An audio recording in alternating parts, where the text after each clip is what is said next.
ये कहानी है धीरू की। धीरू एक गरीब किसान था। उसकी पत्नी का नाम था मीना और उसकी 7 साल की बेटी का नाम था चंदा। धीरू था तो बहुत मेहनती, लेकिन उसकी मेहनत के अनुरूप उसे फल नहीं मिलता था। वो और उसकी पत्नी सारा दिन खेत में लगे रहते। एक दिन की बात है।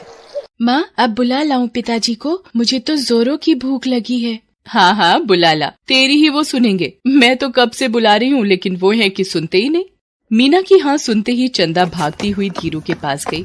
बाबा, अब बस भी करो, चलो जल्दी से खाना खाने, नहीं तो मुझे भूख से चक्कर आ जाएगा और इन बैलों को भी। चक्कर? ठीक कहती हो तुम, चक्कर तो आ सकता है। चलो चलता हूँ। धीरू ने बैलों को एक पेड़ के नीचे बांधा, उन्हें खाने को दिया। फिर वो भी उसी पेड़ के पास अपनी पत्नी और बेटी के साथ खाना खाने के लिए बैठ गया। मीना ने खाना निकाला, फिर वो सभी खाना खाने लगे। भगवान से यही प्रार्थना है कि इस बार ठीक से बारिश हो, नहीं तो बहुत दिक्कत हो जाएगी। पिछले साल की सारी मेहनत ठीक से बारिश न होने के कारण बर्बाद हो गई थी। बस इस बार ऐसा ना हो। वो बातें कर ही रहे थे कि चंदा ने कहा, बाबा मेरा खाना तो हो गया, मैं लेकर जाऊं बैलों को खेतों में?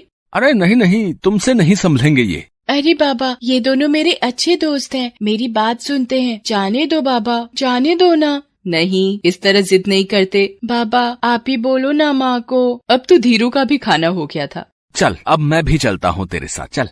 पिछले साल धीरू ने मीना के जेवर बेचकर बीज और खाद खरीदा था। बहुत उम्मीदों के साथ जब वो बीज बो रहा था तो उसे लगा कि इस बार बहुत अच्छी फसल होगी, लेकिन कम बारिश के कारण उसकी लगभग फसल बर्बाद हो गई। इस बार फिर से उसने खेतों की जुताई तो कर दी थी, लेकिन बीज और खाद खरीदने के पैसे उसके पास नहीं थे। और चारा भी क्या है हमारे पास, महाजन लाल सिंह के पास जाने के अलावा। पिछली बार तो मेरे गहने थे तो काम चल गया था, लेकिन इस बार कैसे होगा सब? मुझे उसके पास जाने का बिल्कुल भी मन नहीं करता। वो बहुत ही बदमाश है। एक बार जो उससे पैसे ले लिए तो उसका ब्याज कभी खत्म ही नहीं होता। पता नहीं उसका हिसाब कौन सा है।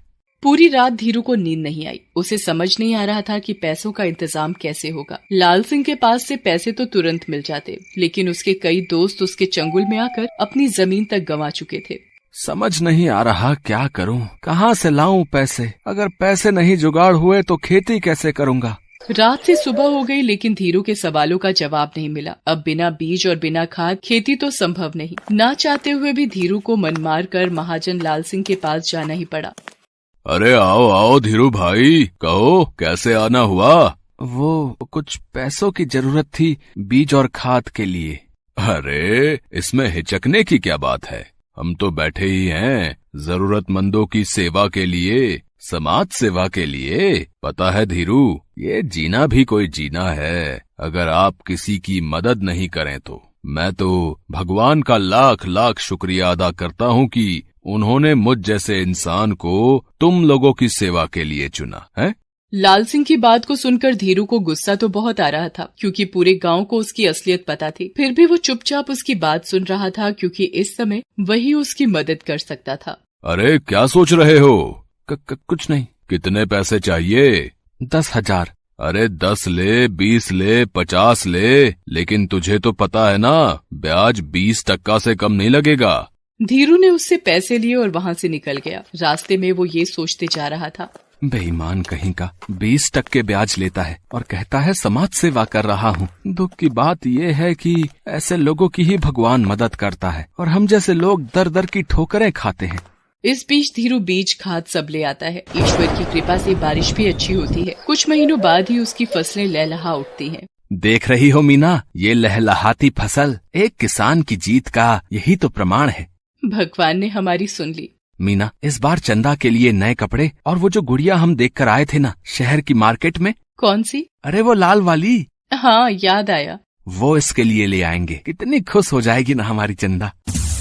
धीरू बार बार ये बात दोहरा रहा था। तभी उसे मीना ने जगाया। अरे ये सुबह सुबह आप क्या बड़बड़ा रहे हैं, क्या ले आएंगे?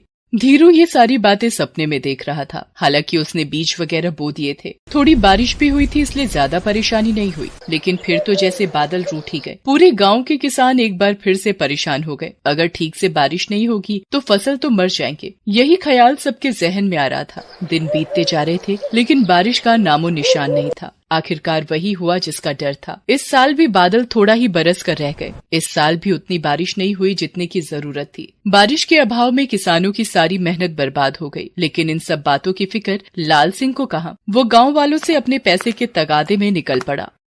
हरिया, अरे हरिया, कहाँ मर गया रे? हरिया ने दरवाजा खोला। उसे देखकर लाल सिंह गुस्से में आग बबूला हो गया। अबे मर गया था क्या? हैं? भला इतनी देर लगती है दरवाजा खोलने में? चल मेरे पैसे निकाल। पैसे तो अभी नहीं है, आपको पता है ना इस बार भी बारिश नहीं हुई, खेतों में फसलें मर गई हैं।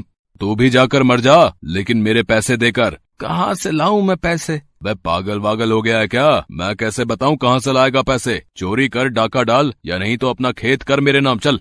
लाल सिंह ने कई किसानों को उनकी जमीन पर कब्जा करने का डर दिखाया। उसके डर से हरिया और बिरजू ने गांव के ही पीपल के पेड़ से लटक कर आत्महत्या भी कर ली। उन दोनों की बेटियां चंदा की सहेली थी। अब तो चंदा के मन में भी डर समा गया था, लाल सिंह उनके भी घर आएगा, क्योंकि उनके पिता ने भी कर्ज ले रखा है। कहीं उसके पिता भी ऐसा कुछ ना कर ले। वो बेचारी बहुत डरी डरी रहने लगी थी। एक रात की बात है, सभी लोग सो रहे थे, तभी धीरू सबको सोता हुआ छोड़ बाहर निकल गया। जब वो बाहर जा रहा था तभी चंदा की नींद खुल गई। उसने इतनी रात को धीरू को घर के अकेले बाहर जाते देखा तो वो डर गई। बाबा इतनी रात को अकेले कहाँ जा रहे हैं? कहीं बाबा भी तो। चंदा ने कुछ नहीं कहा, लेकिन वो धीरू के पीछे पीछे जाने लगी। उसने देखा कि धीरू गांव के बीच वाले मैदान के पास एक पेड़ के पास जाकर रुक गया है। चंदा का दिल अब जोर जोर से धड़कने लगा था। फिर उसने देखा कि धीरू ने कुदाल निकाली, उसे जमीन पर जोर जोर से मारने लगा। चंदा को समझ नहीं आ रहा था कि उसके पिता आखिर क्या कर रहे हैं। वो भागी भागी धीरू के पास गई। बाबा आप ये क्या कर रहे हैं? एक नई शुरुआत बेटा, एक नई शुरुआत। मैंने ठाना है कि मैं गांव में नहर बनाऊंगा और उसे दूसरे गांव की नदी से जोड़ूंगा। इससे क्या होगा? कल को अगर बारिश ना भी हो तो कम से कम हमारी फसलें तो नहीं मरेंगी। कल को फिर कोई किसान उस लाल सिंह के डर से आत्महत्या तो नहीं करेगा। पर पिताजी, ये कितने दिन में पूरा होगा? चाहे जितने भी दिन में पूरा हो, चाहे इसे पूरा करने में मेरी मौत भी क्यों ना हो जाए, लेकिन अब तो मेरी जिद है कि इसे पूरा करके रहूंगा। धीरू अपने काम में लगा रहा। दो नन्हे हाथ भी पूरी रात उसका साथ निभा रहे थे। वो नन्हे हाथ चंदा के थे। उधर लाल सिंह के सपने में वो दोनों किसान जिन्होंने आत्महत्या की थी वो आने लगे। कभी कभी तो वो दोनों लाल सिंह को दिन में भी दिखाई देने लगे।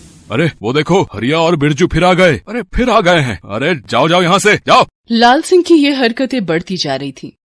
फिर पता नहीं एक दिन वो अचानक कहाँ गायब हो गया। इधर धीरू अपने काम में लगा रहा। पहले तो गांव वालों ने उसे पागल समझा, लेकिन धीरे धीरे गांव वाले भी उसके साथ हो गए और सभी ने मिलकर एक असंभव काम संभव कर दिखाया। आज उसके गांव में नहर बन गई है। अब किसानों की फसलें हर साल लहलहाती हैं। धीरू के जज्बे ने पूरे गाँव को ये सिखाया कि बुरी परिस्थिति में घुटने नहीं टेकना है, बल्कि लड़ना है, तभी नई राहें खुलती हैं। Thanks for watching.